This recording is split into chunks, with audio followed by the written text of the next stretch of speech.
ஆண்டவரும் இரட்சகருமாகிய இயேசு கிறிஸ்துவின் விலையேறப்பெற்ற நாமத்தினாலே உங்கள் யாவருக்கும் என் அன்பின் ஸ்தோத்திரத்தை இந்த காலை வேளையிலே நான் உங்களுக்கு தெரியப்படுத்துகிறேன். நாகும் தீர்க்க தரிசன புஸ்தகம் 1ஆம் அதிகாரம் 7வது வசனத்திலே இவ்வாறாக வாசிக்கிறோம். கர்த்தர் நல்லவர், இக்கட்டு நாளிலே அரணான கோட்டை, தம்மை நம்புகிறவர்களை அறிந்திருக்கிறார் என்று சொல்லி நாம் பார்க்கிறோம். கிறிஸ்துவுக்குள் அன்பான தேவனுடைய பிள்ளைகளே, மீதியானியரால இஸ்ரவேலர் மிகவும் துன்பப்பட்ட பொழுது அவர்களை மீட்கும் பொருட்டாக கர்த்தர் தாமே கிதியோன் என்னும் மனிதனை அழைத்த பொழுது தன்னுடன் பேசுகிறவர் கர்த்தர் தானோ என்று உறுதிப்படுத்தும்படியாக கர்த்தரிடம் சில அற்புதங்களை செய்யும்படி அவர் கேட்கிறார். கிதியோனுடன் தெரிந்து கொள்ளப்பட்டதான 300 வீரர்களுடன் நான் உங்களை ரட்சித்து பெருங்கூட்டமான மீதியானியரின் படையை உன் கையில் ஒப்புக் கொடுப்பேன். நீ எழுந்த அந்த சேனையினிடத்திற்கு போ, அதை உன் கையில் ஒப்புக் கொடுத்தேன். போக பயப்பட்டாயானால் முதல் நீயும் உன் வேலைக்காரனைய பூராவும் சேனையினிடத்திற்கு போய் அங்கே என்ன பேசுகிறார்கள் என கேள். பின்பு சேனையினிடத்திற்கு போக உன் கைகள் திடப்படும் என்று சொல்லி கர்த்தர் கூறுகிறது நாம் பார்க்க முடிகிறது. அதுபோலவே கிதியோன் சென்று மீதியானியர் எவ்வளவு கலக்கமடைந்திருக்கிறார்கள் என்று திடமாக அறிந்து கொண்டான். ஆம், கிறிஸ்துவுக்குள் அன்பானவர்களே, நாம் ஆராதிக்கிற தேவன் நம்முடைய நிலைமையை நன்றாக அறிந்தவராக இருக்கிறார். நம்முடைய பலவீனங்களை அவர் நன்றாக காண்கிறவராக இருக்கிறார். அவற்றை மேற்கொள்ளும்படியான வழியையும் கர்த்தர் நமக்கு தருகிறவராக இருக்கிறார்.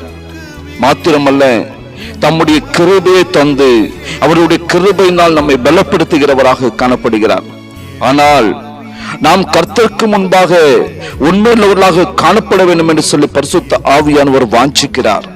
உண்மை நிலையை நாம் அவரிடம் சொல்லுகிறதான பொழுது, நம்முடைய நிலைமையை அவரிடத்தில் தெரியப்படுத்துகிறதான பொழுது அவருடைய வழிநடத்துதல் நமக்கு இருக்கும், அவருடைய ஆலோசனை நமக்கு இருக்கும், அவருடைய கிருபை நம்மை பலப்படுத்துகிறதாய் காணப்படும்.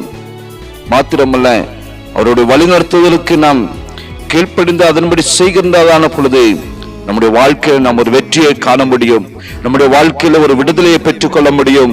நாம் உண்மை நிலையை அவரிடத்தில் சொல்ல வேண்டும் என்று சொல்லி பரிசுத்த ஆவியானவர் வாஞ்சிக்கிறார்.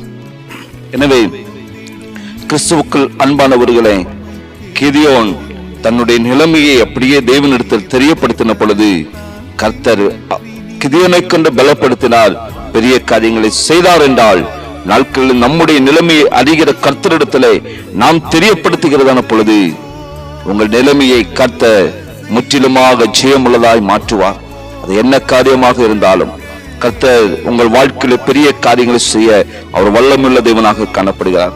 ஒருவேளை வாழ்க்கையில தோல்வியேற்று துவண்டு போய் இனி என்னால் ஒன்றுமே செய்ய முடியவில்லையே என்று சொல்லி கலக்கமிட்டு இருக்கலாம். ஒருவேளை உங்கள் வாழ்க்கை கண்ணீரின் பாதையிலே போய் கொண்டிருக்கலாம். ஒருவேளை உங்கள் வாழ்க்கையில யாரிடத்திலும் சொல்ல முடியாத நிலைமையில நீங்கள் தவித்துக் கொண்டிருக்கலாம். எதுவாக இருந்தாலும் உங்களை காண்கிறவர் கர்த்தர், அவர் உங்களோடு கூட இருக்கிறார் என்பதை மறந்து போய் விடாதீர்கள். அவரிடத்தில் நீங்கள் உங்கள் காரியங்களை சொல்லுங்கள். கர்த்தர் உங்கள் வாழ்க்கையிலே ஆலோசனை கர்த்தராயிருந்து உங்கள் வாழ்க்கையை ஜெயமாய் வெற்றியாய் மாற்றுவார். செபிக்கலாமா? நேசிக்கிற அன்பின் நல்ல தகப்பனே, இந்த நல்ல காலை வேளைக்காக நாங்கள் உமக்கு நன்றி செலுத்துகிறோம். அப்பா தகப்பனே, உள்ளத்திலே உண்மையுள்ளவர்களிடத்தில் நீர் ஆண்டவரே தகப்பனே ஸ்தோத்திரம் பிரியமாக நீர் காணப்படுகிறீர். அதற்காக உமக்கு நாங்கள் நன்றி செலுத்துகிறோம்.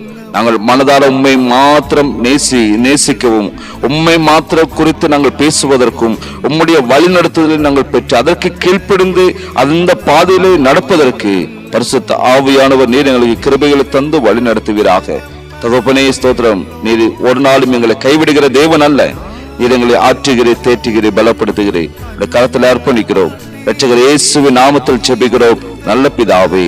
ஆமேன், ஆமேன்.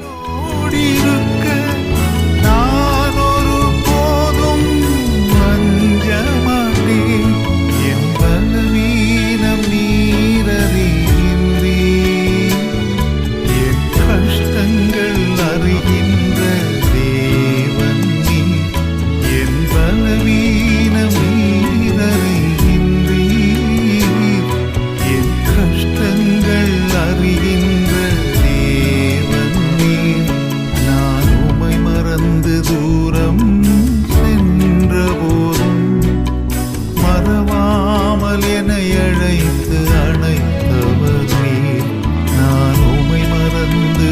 தூரம்